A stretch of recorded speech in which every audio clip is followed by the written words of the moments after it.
My name is Ander. I'm from Witness in the northwest of England, and I'm a big fan of the channel, especially the true crime videos you upload from time to time. I'm really interested in the subject of crime, and although I've never worked in the police force, I've been involved in private security investigations for the past 22 years. You see, here in England, you don't need to have police experience to become a private investigator. All you have to do is get a license from the Security Industry Authority, attend the relevant training courses, and voila, you're free to start working as a fully licensed private investigator. Don't get me wrong, I had considered becoming a police officer for quite some time, but when the time came, the unsociable hours and surprisingly low wages made me consider many other options. I worked odd jobs for a few years, just thinking about what I wanted to do with my life, and by my late 20s, the idea of getting into private investigations came to me. My first job was essentially a poorly paid apprenticeship for 12 months, but since my income was supplemented by the Department for Work and Pensions, it wasn't like I had to scrape by to make ends meet. I used those 12 months to advance my knowledge of the trade, and my boss was a former member of the Criminal Investigation Department, which meant he had an enormous amount of skills and experience to pass on. I mainly shadowed him during that first year, helping with the administrative side of things, running small errands and making plenty of cups of tea. It wasn't very hands-on at first, but by the end of the 12 months I was treated as a capable member of the investigation team, which led to a formal job offer at the end of the apprenticeship. They didn't trust me immediately to take on cases by myself. I was still operating as part of the team and mostly under the direct guidance of more experienced investigators. But as that learning process continued, the trust they placed in me grew and grew until the time finally came for me to start working on cases on my own. In the years that followed, I worked on many very depressing and highly stressful cases. I also worked my fair share of cases that I'd describe as boring. But of all of them, only one really scared me, and I mean genuine fear, not just a bit of anxiety. That case is the one I'm about to tell you. One day, the company I worked for received a call from a woman whose adult son had been missing for almost a year. He had originally been missing for about 4 months when his mother received a text from his phone saying he was fine, but wanted a fresh start somewhere else. He said he was sorry for worrying everyone, but it was something he had to do and he would get in touch when he could. The woman said she knew her son had been going through a tough time, but she was devastated by the news of his sudden and unexpected departure. It wasn't completely out of character either. He had run away from home as a teenager to try living with his biological father, but came back home immediately when he saw the reality of how he was living. He had also run off to sleep on a friend's spare mattress as a younger teen, so it wasn't like disappearing was entirely out of place for him. The problem arose when his mother tried to call him to talk on the phone. At first, she said she understood why he wouldn't want to talk because he said the sound of her voice would make him too emotional. But then, over time, his refusal to talk on the phone became very suspicious. By then, she had already been in contact with the police, and her son was officially listed as a missing person when he first contacted her. But when she informed the police that she had been in touch with her son, they removed him from the missing persons list. The mother had been too eager. She was so anxious to share the good news that she didn't think to do the necessary work to confirm it was really her son.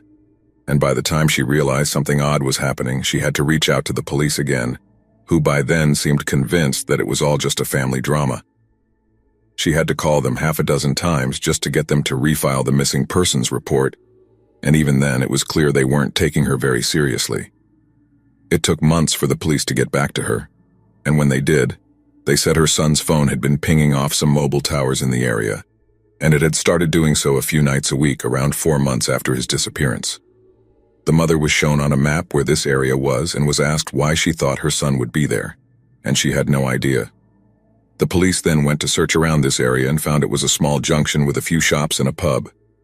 Officers asked customers at each place if they had seen the boy, and although the people at the kebab and betting shops had no idea who or where he was, some of the pub's patrons said they had seen him in the bar a few times in the past. They didn't know exactly when.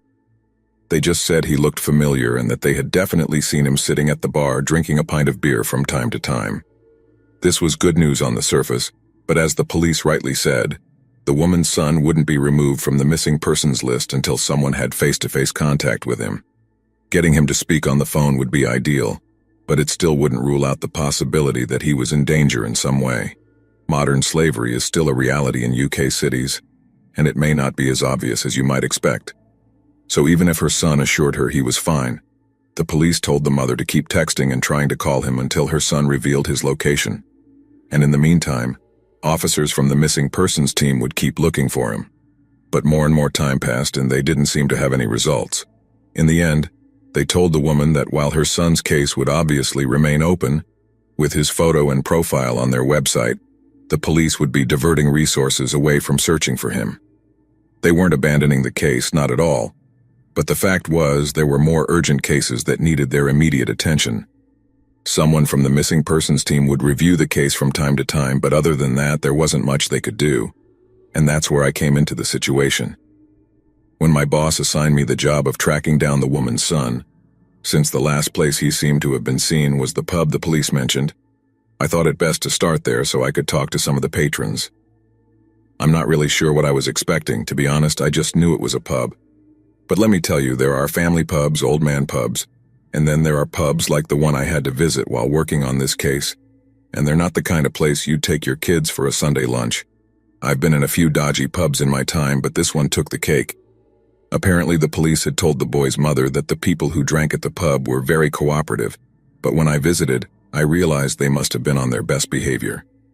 First off, the moment I stepped into the small courtyard, this group of 4 lads who were outside smoking stopped talking, turned to look at me, and then silently, carefully studied me as I walked past. I gave them a quick, "All right, lads," but they didn't respond to the greeting, just kept on watching me in an intimidating way as I opened the pub door and went inside. Inside the pub, the same scene almost repeated itself. It wasn't exactly the music stops moment where everyone turns to look at you, but I felt enough eyes on me to feel a bit nervous as I approached the bar and ordered a lemonade. The first thing the barmaid asked me was if I was a cop, and in fairness, I didn't just order like one. I looked like one too as I was dressed in my work suit. I told her no, that I wasn't a cop, but that I was there to ask a few questions if she had time to talk. She didn't seem too pleased with that response, but she said she'd help as much as she could. I showed her the photo of the boy I was looking for, and after studying it for a second or two, she said yes. She recognized him, but hadn't seen him in a few months. However, she added that she wasn't the only barmaid working there, and the others might have seen him more recently than she had. After that, I started making my way around the pub, talking to individuals or groups and not having much luck. Most said they had no idea who the boy was. Others said he looked familiar, but they couldn't recall when he had been there or what his name was. I thanked everyone for their time, even the ones who told me to get lost or jeered at me, and eventually came to a large table with 5 men. And fortunately, they seemed willing to help. They all looked to be in their 40s or 50s, the kind of working-class men you'd expect to see in any kind of pub, only there was something different about this group. It was about 6 p.m. when I walked in, and almost everyone else in the pub was dressed in their dirty work uniforms, like builders or painters, or in very casual clothes like tracksuits or gym wear, which tends to be the uniform of the northern working class. But the men sitting around the largest table were all dressed in high-end designer gear: Stone Island, Barber, Moncler, and Saint Laurent. They were all wearing stuff like that, and how can I put this, suspiciously expensive for the place they were drinking at? It wasn't exactly obvious, and to untrained or unfamiliar eyes it might not have been noticeable, but I did notice, and it immediately caught my interest. I didn't say anything about their clothes. I just showed them the photo of the missing boy and asked if they had seen him or if they knew him, and they knew him well, but only by reputation. One of the men said something like, "Look, mate, I don't want to rat this kid out, but he was into all kinds of drugs and always getting into trouble. If he's gone missing, he probably owed money to someone, and that someone is probably a drug dealer. Find the dealer and you'll find the kid, that's how I see it." And the rest of the men seemed to agree with this, though they didn't talk as much as the shorter man in the Stone Island jumper with salt and pepper hair, whose friends seemed happy to let him do the talking for them. So, I asked if the missing boy had been in the pub in the past few weeks, and they said no. But I followed up by asking if anyone had seen him in the pub on the exact date that his mobile provider had confirmed he was in the area. They said no. They hadn't seen him on that date, and they would have remembered because it was a Saturday, and they had been in the pub all day. After answering my questions, I thanked them and then sat down at a free table to finish my drink, while I continued to quietly observe people. One of the other things I noticed about the pub was how frequent the trips to the bathroom were. And while that might not be unusual in a place that sells alcohol, seeing lads going to the bathroom in pairs was a clear sign there was drug use going on.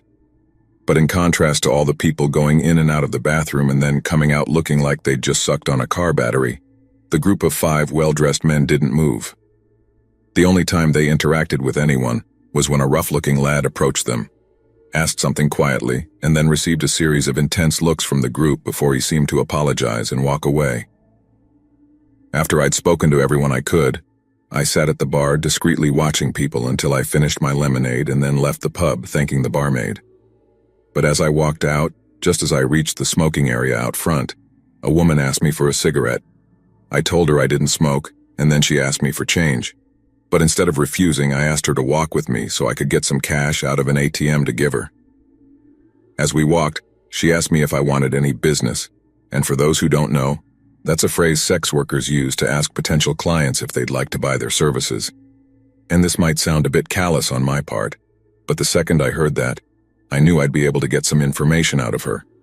She was definitely on hard drugs like heroin and crack, not just a bit of weed like the pub reeked of inside, and that meant she'd tell me anything I asked if it meant getting enough money for a fix. Remember, you've got to make it clear that if they give you accurate information, there'll be more money for them in the future, and that you'll be cross-referencing everything they tell you to make sure they're a reliable source. An addict will say anything to get drug money, but the prospect of getting more and more money out of you in the future, now that puts a much more honest tongue in their mouths, believe me. Anyway, I told her all that and said I'd give her £20 right then, and another 20 if I found the information to be reliable. If she sat in that pub, watched and listened, and then told me anything significant she saw and heard, I'd give her even more money if that information proved to be reliable, and so on. Naturally, she was delighted with the prospect, and answered all my initial questions with what she told me.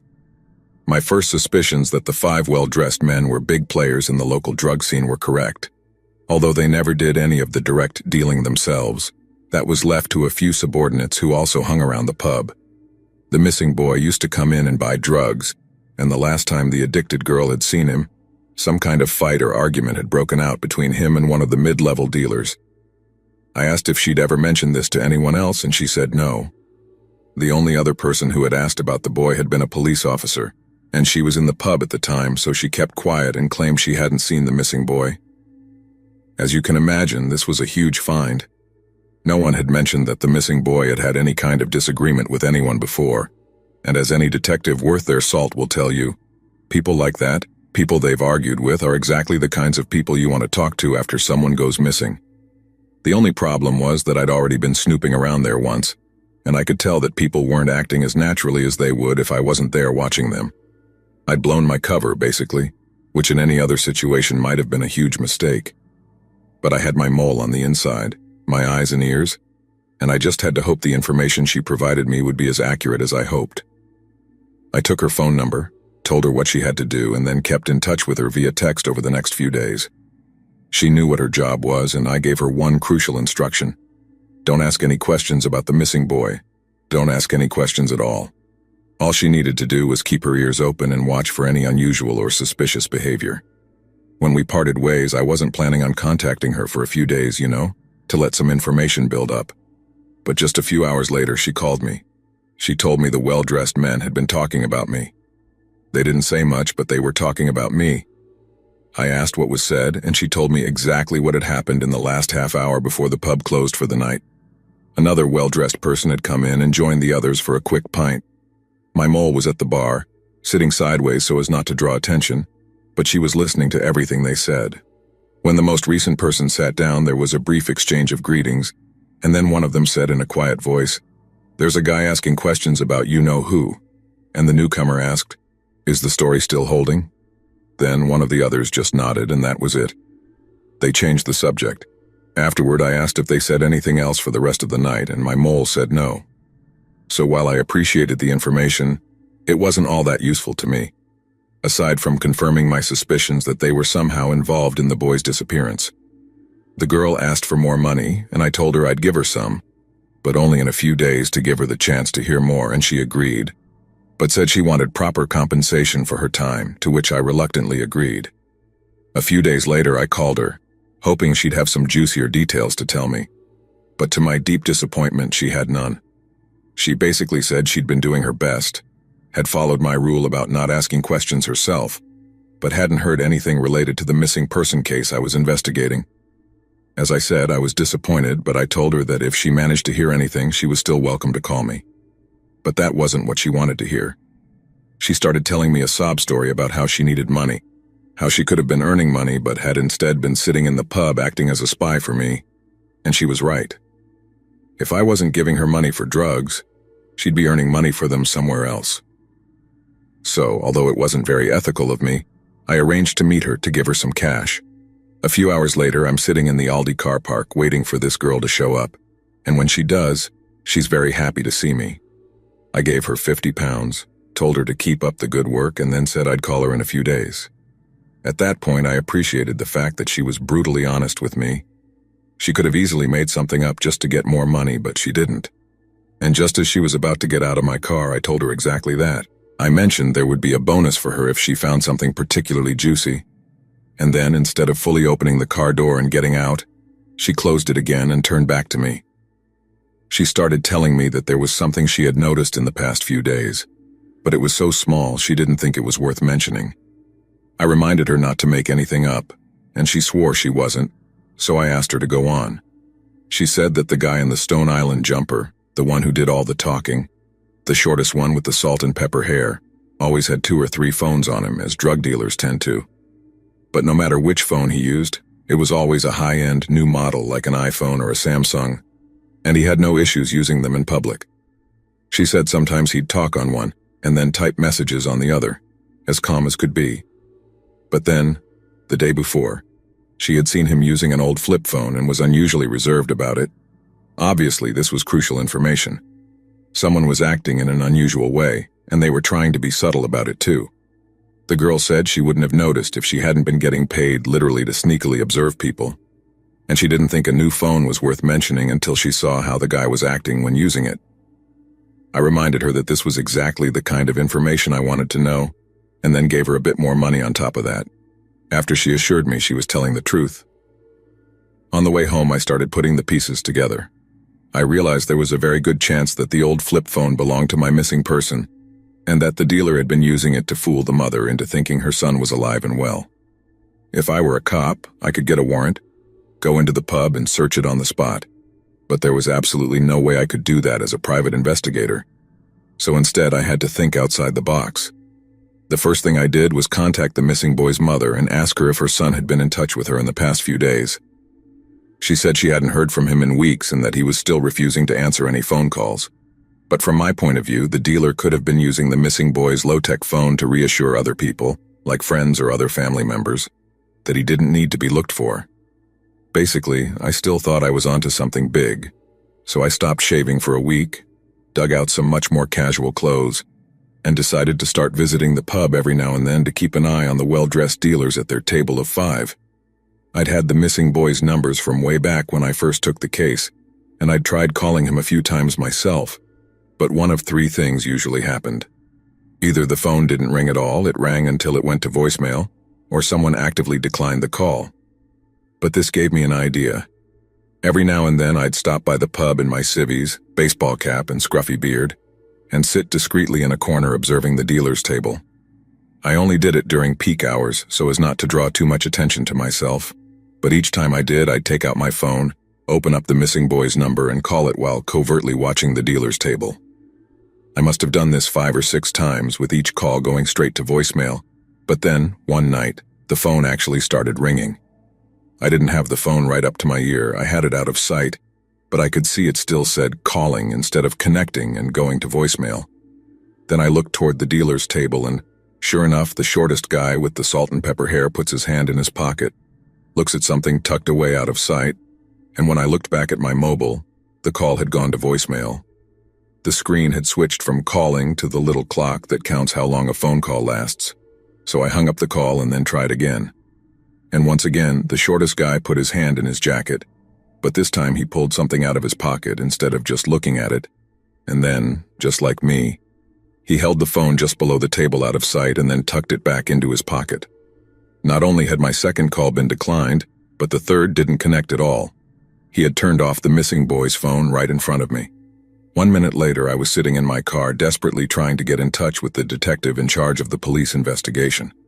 I had her work mobile, and I knew she worked weekends. But this was at 8:30 on a Saturday night, so all I got was her voicemail too. I left her a message saying I had something very important to talk to her about, and that I'd follow up with her again on Monday morning to make sure I caught her. She called me back the next afternoon, and when she did, I told her everything I'd seen in the pub. Then I made my theory very clear. Something terrible had happened to the missing boy, and that particular dealer was using his phone to fool people into thinking he was still alive. The reports of him being seen in the pub after his disappearance were false, and had been issued by those responsible for his disappearance and, in all likelihood, his murder. The detective knew about the missing boy's drug use, but somehow the first group investigating hadn't connected the dots between his disappearance and those using the pub as a base of operations. The pub had been treated as a place where the police might find the missing boy, when in reality, it was the same place where he had disappeared. Honestly, I felt like I'd cracked the case, and at first the detective seemed to find what I had discovered very convincing. But then, 3 weeks later, I called her again to see how things were progressing, and they hadn't moved an inch.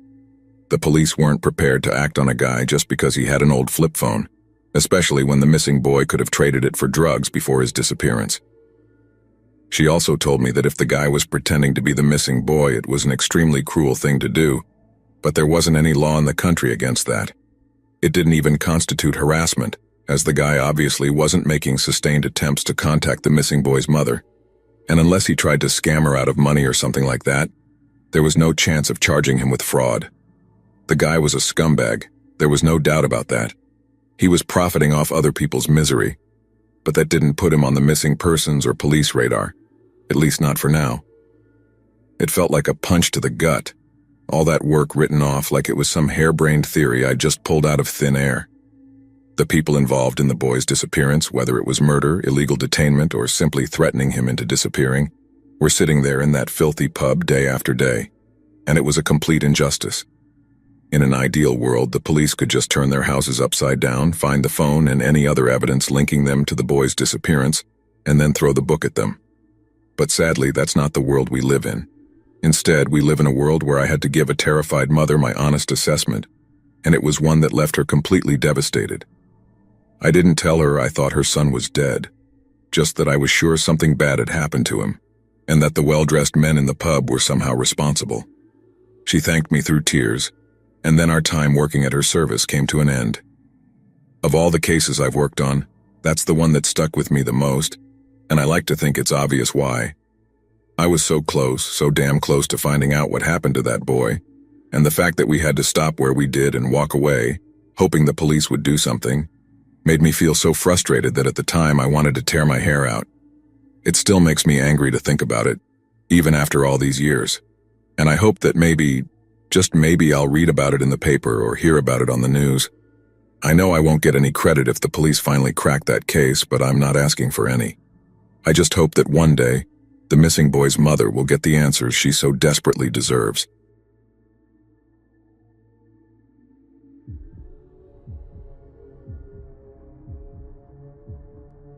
I live a few hours north of the Phoenix area in Iona, but I frequently drive to the city for both work and personal errands. I take Highway 87 through Fountain Hills, which connects me to Highway 202 and into the heart of the valley. Along that outer route on 87, there are dozens of billboards for different businesses. I don't remember the exact month, but later in the year 2021, I remember passing one of those billboards and seeing a missing person's photo, Ethan Risto, missing in Fountain Hills. There was a reward offered for information leading to his whereabouts. There's a lot of crime in the valley, so the first few times I passed that billboard, I didn't think much of it. The way it was worded, it seemed like this guy was being sought for some reason. I assumed he had committed a crime or that this was the state's response to it. I thought the people in the area were already familiar with him. Fast forward about 10 months while I'm leaving Phoenix and heading back home. I see that same billboard again, and I realize that almost a year has passed since I first saw it, and there's no way the state or the police department would keep something like that up for so long. It had to be private, which meant it was a real missing person, not just a fugitive criminal. I made a mental note of his name so I could look him up later and get to the bottom of it myself. Like many of you, I'm a mystery lover, or at least drawn to anything strange. And it turns out this was far stranger than I thought. The news broke it down like this. Ethan Risto took his wife and kids out to the desert outside of Fountain Hills. If you're not familiar, Fountain Hills is a suburb of Phoenix located in the northeastern corner of the valley. It's the first community you hit when coming down on Highway 87. It starts as a very sparse subdivision with houses miles, even dozens of miles apart from one another. There's a lot of state land between them, and the further you go, it turns into total rugged desert. The Verde River runs through it and dirt trails crisscross in all directions, so there's a lot to do for outdoor recreation. Like many people, they made a day of it. Ethan drove a Toyota Highlander, a fairly capable vehicle, and ventured out into the desert for a while. As I recall, they went to a water park, played for a bit, and then had lunch. Everything was normal, everything was fine. Just a fairly typical day visiting Fountain Hills. I think they lived outside of Fountain Hills on tribal land that the rest of us would consider north of Scottsdale. It's very much like the scattered desert community I explained earlier. On the way home, Ethan decided to take a dirt trail that may have been beyond what his Highlander could handle. The news article said he had some engine trouble, the vehicle stopped, and the Risto family was suddenly stranded in the middle of nowhere. It must have been just at sunset with the purple and red sky blending into purple and black. The desert gets incredibly dark at night, especially if there's no moon out. Supposedly, Ethan set out on foot, saying he was going to find help in a town that was just a few miles away. While he was right, those few miles were winding dirt roads that take much longer to drive or walk than a normal road, with lots of ups and downs.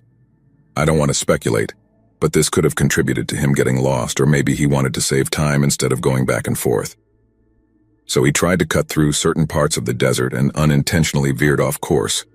It would explain why he literally vanished into thin air. I was shocked when I read the tragic story. The poor man, his father, was all over the news that first year, pleading with the public to remember anything they could from the day he disappeared. He was the one who put up that billboard I saw for so long. It stayed up for a while longer, maybe 6 months or perhaps a year, and one day it disappeared. Part of me was excited, like maybe they had finally found him, but I knew it wasn't likely. I did a quick Google search to see if there was any update and found that there wasn't. He was still missing, and the family and search team were simply scaling back their efforts. It's all very sad, but I assume that's the nature of almost every case like this. The only strange and new thing I've seen is that some TikTok investigators went to the spot where Ethan's car broke down and showed that the area was quite rough, like rugged off-road trails. But that's not the interesting part. They had the official police reports from when they found and collected the Highlander as evidence. In the report, it didn't mention anything being wrong with the car at all. In fact, the report stated that they drove it back to the station without any issues. Very strange considering the car had supposedly broken down. All things considered, his wife and kids were fine. From what I remember reading, they waited in the car for a couple of hours, realized Ethan had been gone a long time, and then decided to venture out on their own. The kids were young, under 10 years old, I believe, and luckily they didn't have to walk long. A stranger picked them up within less than an hour and drove them into town. Another thing I remember is that Ethan didn't have his phone. I found that odd to read, considering he had volunteered to go find help. You'd think he'd take his phone so he could communicate if he found someone, or if he couldn't locate his own car in the middle of the desert. These two details really made me scratch my head. This is from a Fountain Hills resident who wanted to remain anonymous. My family has lived in the Fountain Hills area for quite some time, and strange things have happened here. It's not uncommon for people to go missing in this area. Usually it's children or the elderly. Sometimes elderly people with dementia are last seen at one of the various gas stations on the outskirts of town. They fuel up and forget what they're doing, and head out on the road without knowing where they are.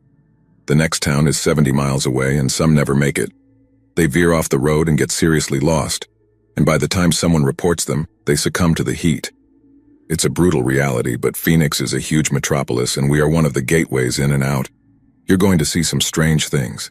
The kids who go missing are usually runaways. Again, last seen buying cigarettes or energy drinks on some security camera before disappearing into the desert darkness. They're not found because some of them don't want to be found, or at least not at first. I don't really follow many of these stories because, frankly, there are too many, and they either get solved or they don't. When Ethan disappeared, it was something different. He didn't disappear in passing. He seemingly vanished somewhere in town. You have to understand, there's the official information you see on the news and then all the local information that doesn't get reported. Personally, I don't want to dig too deep into this, but just think about the facts. This is still an open investigation, closed case or not. There are some things on 3 TV and Fox 10 that just don't get reported. The biggest one for us locals was that Ethan had supposedly made it to town. All this just because I've seen other people talk about it online as well. What we all heard was that Ethan made it to one of these communities called Fur Rock Community on the south side of Shia.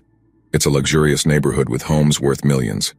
It's exclusive and private but has vacant lots for sale that provide access to the desert outside of town. It's believed Ethan entered through one of these vacant lots.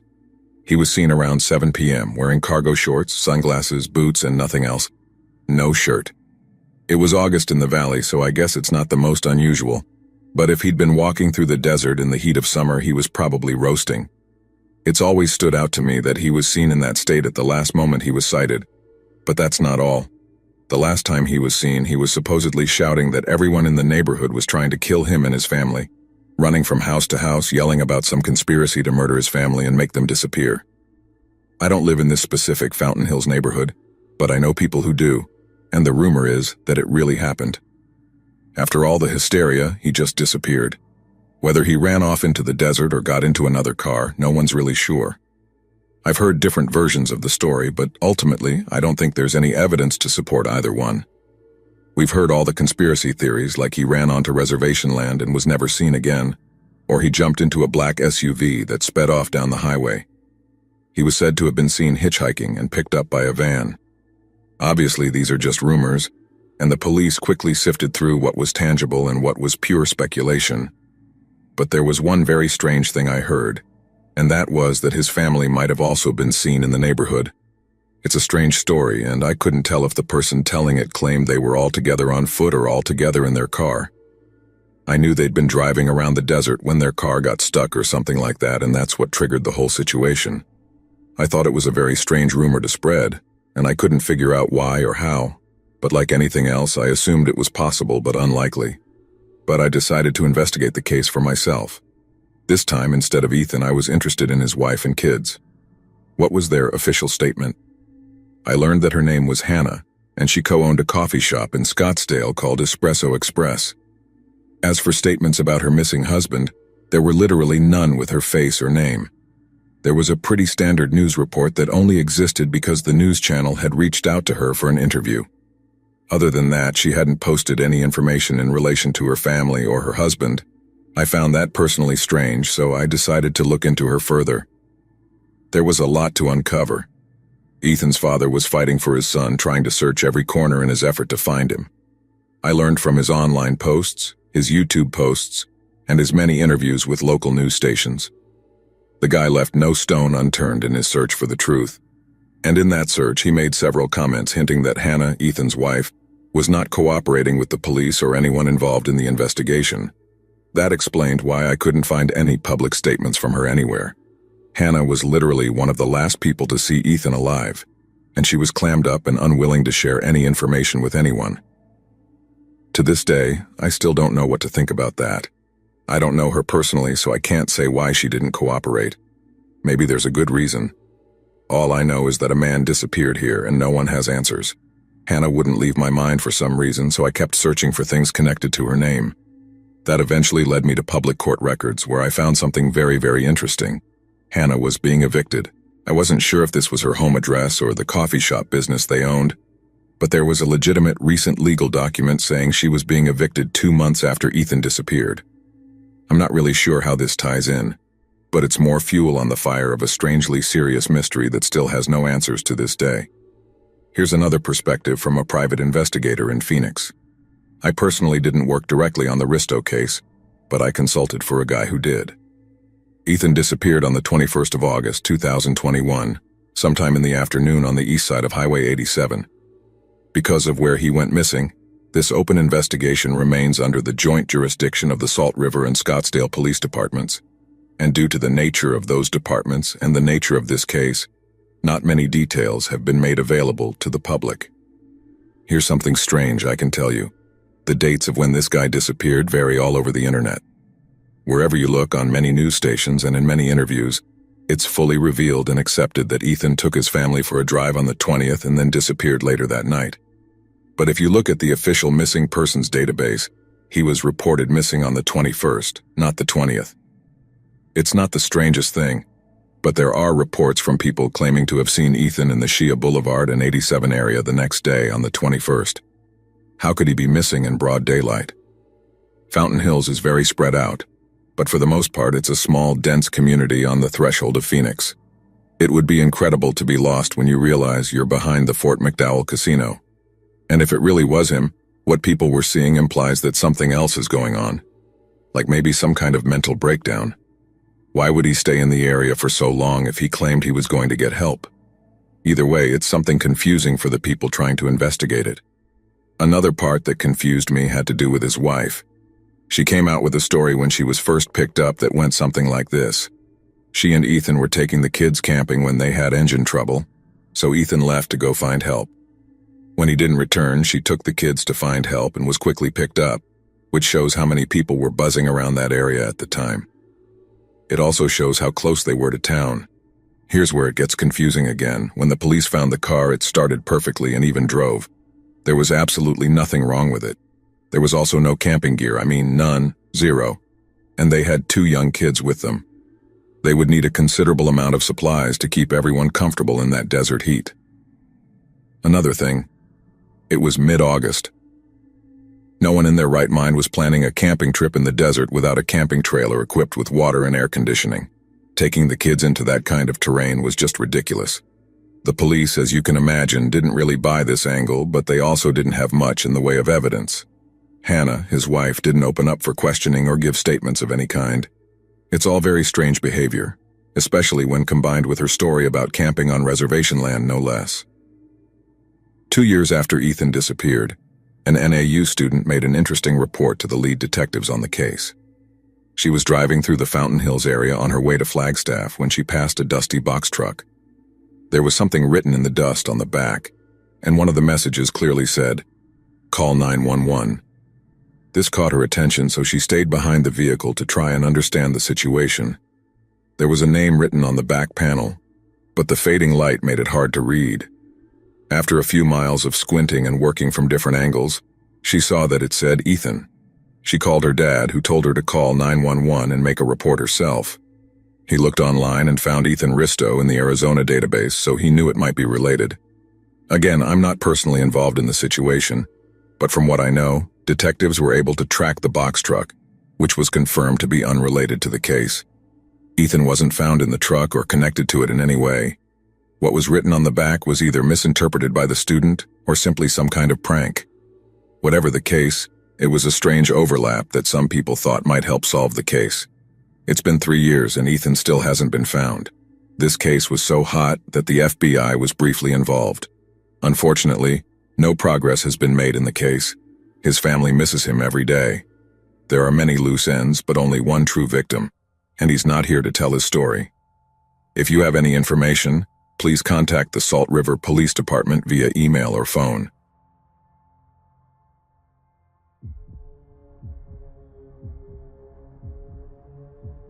I grew up in a small place called Kirby, Mississippi, and one of the defining moments of my youth was sneaking into a cinema in nearby Roxy to watch a movie called Sudden Impact. It's one of the sequels to Dirty Harry, with Clint Eastwood playing the same character as in the first film, where he gives a speech to a criminal with the famous line, "Do you feel lucky?"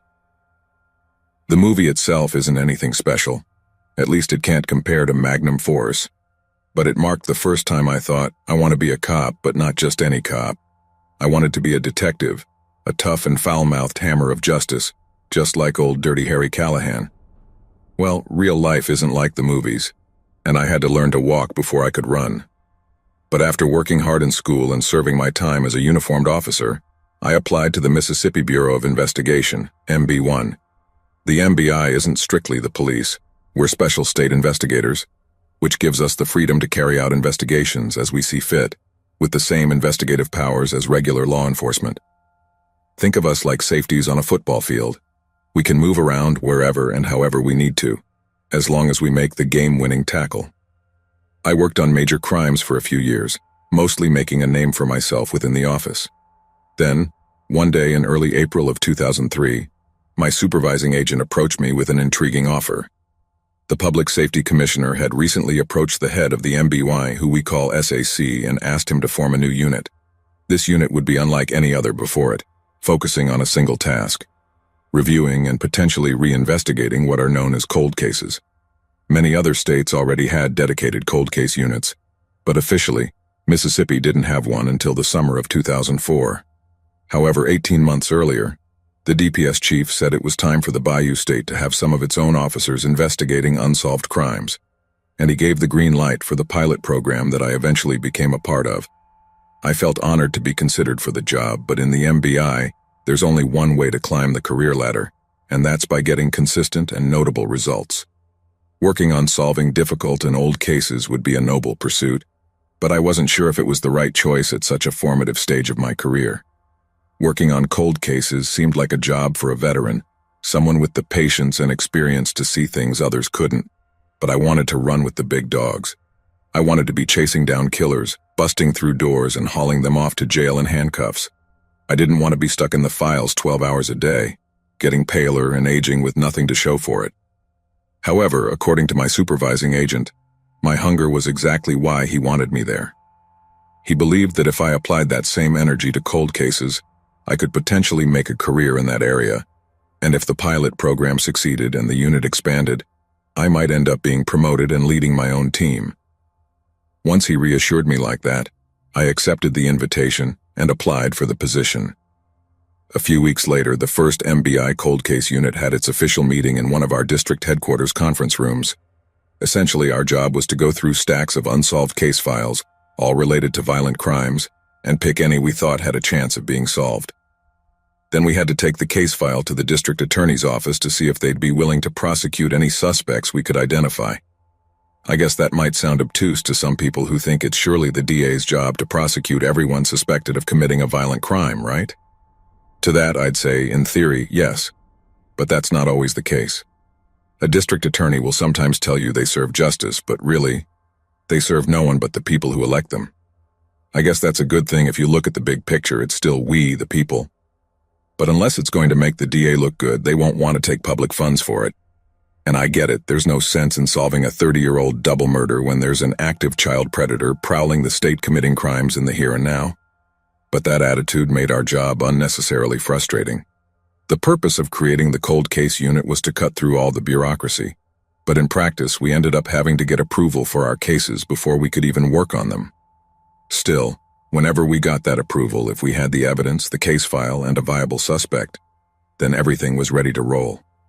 The first case I submitted to the DA involved a Jane Doe who had been found in Marshall County in 1993. Her body had been found by a guy who'd pulled over to the side of the road to take a leak. He parked his truck, walked into the trees for some privacy, and then noticed two fairly large trash bags near the base of a tree. The guy said he thought some idiot had been littering and planned to take the bags to the back of his truck to dispose of them once he got back to town. But then, as he got closer, he started smelling that very unpleasant but oddly familiar stench. The guy didn't take one step closer to those trash bags because he knew what was in them. They smelled almost exactly like his old cat when his parents pulled its maggot-infested corpse from the crawl space under his childhood home. The man went back to his house, called the police, and told them he had a really bad feeling about the two trash bags he'd seen. Not long after, a highway patrol officer was cordoning off the scene in preparation for the forensics team's arrival. Jane Doe's body had been dismembered and placed into two trash bags, her torso and arms in one, her legs in the other, but her head, hands, and feet were missing. She was estimated to be between 17 and 25 years old at the time of her murder, and abrasions on her knees and lower back suggested she made her living as a prostitute. There were needle marks on her arms and around her groin, suggesting prolonged and habitual narcotic use, but we had to wait for the toxicology report to find out how extensive her drug use had been at the time of her death. Jane Doe had high levels of oxycodone and Demerol in her system, but she also tested positive for cocaine, methamphetamine, and a surprisingly high amount of a synthetic psychedelic known as 2CB. During the subsequent investigation, Two of my fellow major crimes agents isolated a trail of boot prints leading from the nearby road to the disposal site and back. They didn't belong to the truck driver who'd found the trash bags, and they didn't belong to any of the MHP officers who had been the first to arrive at the scene. The prints from those size 12 Red Wings constituted one of the only pieces of evidence major crimes had to work with, but at the time it was considered very important. Red Wings were the footwear of choice for serial killer George Jones, who was already serving life for the murder of 3 prostitutes throughout the 80s and early 90s. Then, with Jane Doe's body being found in 1993, the original investigators on the case believed she was one of Jones's victims and tried every way to implicate him in his 1998 trial, I think. But after reviewing those case files, I noticed 2 major inconsistencies between the murders of 1992 and 1994 and my Jane Doe from the year in between. First, one of the pieces of evidence used to convict George Jones was the tachograph from his truck. In simple terms, these measure how hard an engine is working, and Jones's was used to prove he'd lied about detours on his assigned truck route. But in Jane Doe's murder, Jones's tachograph matched the route he claimed to have been driving, one that took him far from Marshall County during the time Jane Doe's body was believed to have been disposed of. There was always the possibility that Jones had switched out his tachograph with someone else's in an attempt to cover his tracks. But if that were the case, why did he only get clever for one murder instead of all of them? The second inconsistency involved the disposal method. The victims from 1992 and 1994 had been extensively mutilated, but it was messy and frenzied mutilation, without any apparent reason. In Jane Doe's case, the removal of her head, hands, and feet hadn't been done with surgical precision, but it was the only way her body had been desecrated. The dismemberment only began after her murder. Jones, on the other hand, usually started cutting into his victims while they were still alive, and unlike Jane Doe, his victims still had their fingers, toes, and teeth. At his trial, the prosecution presented the 1993 murder as Jones's attempt to change his modus operandi, partly as a way to amuse himself and partly to throw the police off his trail. However, the defense pointed to the tachograph evidence and argued so convincingly that the jury found Jones guilty of only 3 counts of first-degree murder, and not the original 4. At that point, the prosecution was happy to have secured a conviction, and though the Jane Doe case remained in the cold case files, it was believed that someone would eventually definitively link her murder to George Jones, and the case could finally be closed. After all, Jones wore size 12 Red Wing boots, exactly the same as the ones that left the prints at the scene. It had to be him, right? Same type of victim, same location, just a slight variation in modus operandi. Even if the jury didn't see it, major crimes thought they'd found their man. So while Jane Doe's case officially remained unsolved, no one felt too bad about sticking it in the cold case files since the man who likely killed her was destined to rot in prison for the rest of his life. This is where I bent the rules a little. The DA would never have approved reopening the case until I had a viable suspect, and I strongly implied that I was going to be the one to finally close the investigative gap between Jones and Jane Doe. The only thing was, I didn't believe Jones was our man. Jones was a moderately IQ'd man who struggled with meth, prostitutes, and his own guilt. He could hide his meth use from his wife and kids, and he mistakenly thought he could hide his infidelity too. But by murdering the prostitutes he sought out during his long meth binges, Jones unloaded all his self-hatred onto those poor girls. He'd stab, slash, and stomp on them, and he wanted to make them suffer for tempting him. But the way Jane Doe had been dismembered was almost clinical. I knew it would be a risk to go on a wild goose chase like that, but something about how the case was handled the first time around bothered me. Jane Doe had been treated like a pawn in a chess game, a disposable piece in a successful prosecution, and I thought she deserved a lot more than that. So I worked really hard to get the case approved, and I was finally given the go-ahead to start doing my job. My first call was to the missing persons team, and using their newly digitized system, they were able to give me a list of missing young women whose cases met some fairly narrow criteria. The girls had to be fair-haired, between 17 and 25, and had to have been reported missing between 1988 and 1993. By the look of her body, Jane Doe had been using drugs and prostituting for quite some time before her murder, so I asked the special agents in missing persons to take that into account in their search. Sadly, prostitutes are rarely reported missing if they disappear, so all I could do was hope someone somewhere missed Jane Doe enough to have filed a missing person report.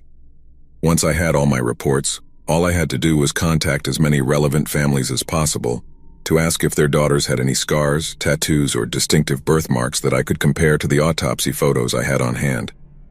Hopefully, I could find an ID. It took days and days of tracking down phone numbers, asking for forwarding addresses, and visiting people at their homes, but I finally managed to get in touch with a mother who had filed a missing person report after her stepdaughter disappeared in 1991.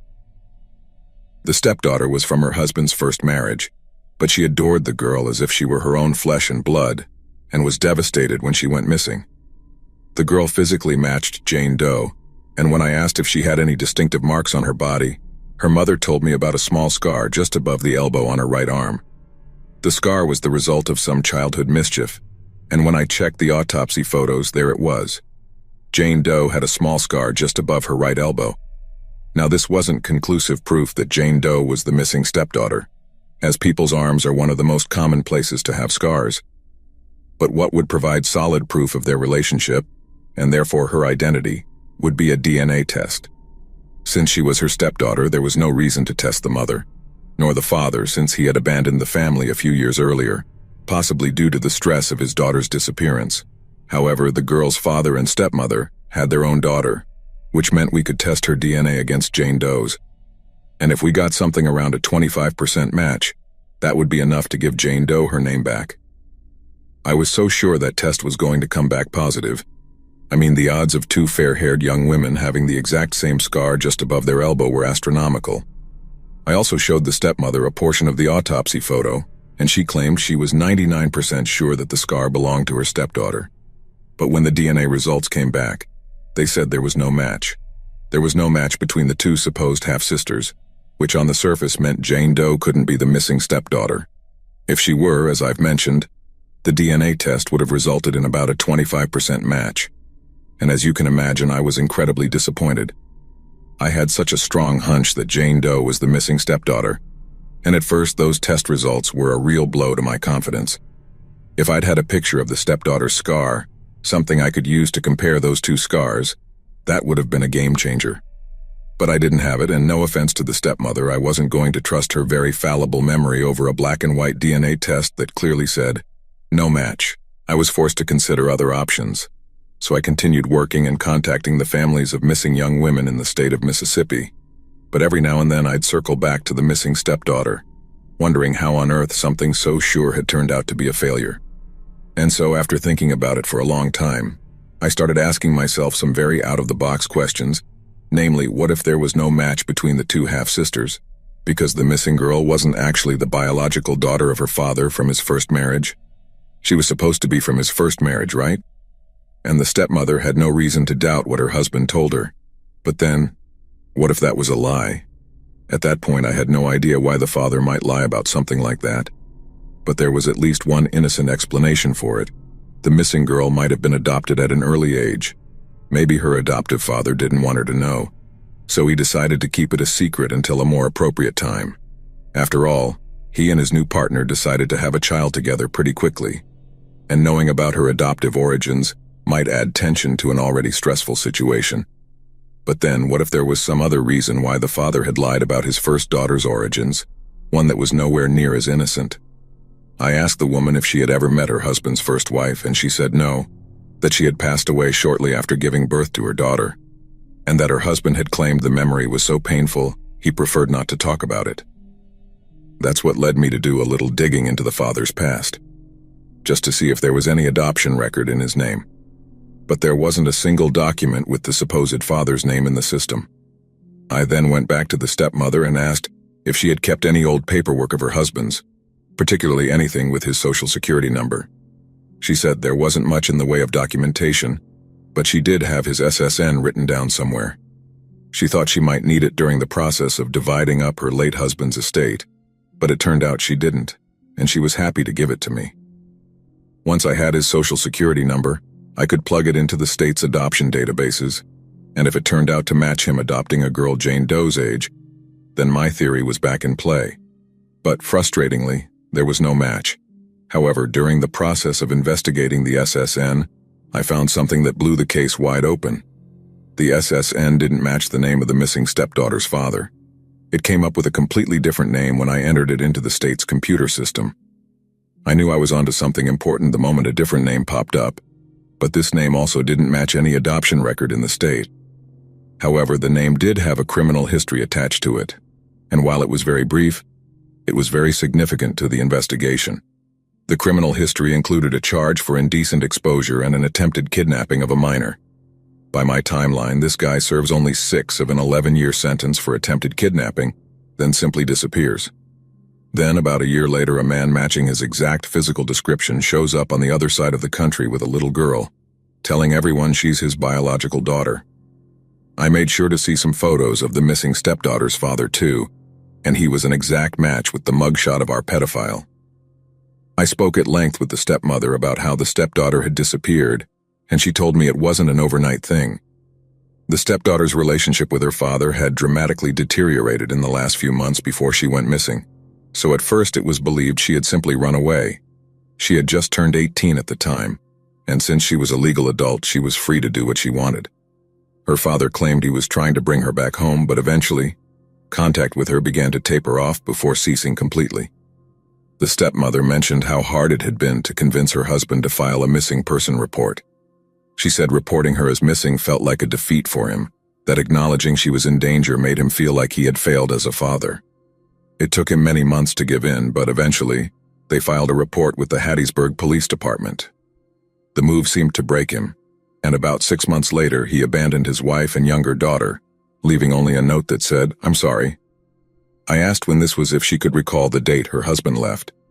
She said it was in August of 1993, Friday the 13th to be exact. She remembered it like it was yesterday, and in the seconds after she mentioned the date, I felt a thought hit me square between the eyes like a diamond-tipped bullet of realization. Jane Doe's body had been found on Saturday, August 14th, 1993, the day after this woman's husband had mysteriously left. He had been the one to make her disappear, he had been the one to kill her, and he had been the one to dump her body on the side of the road. I walked out of that woman's house with a poker face that could have rivaled that of a millionaire professional.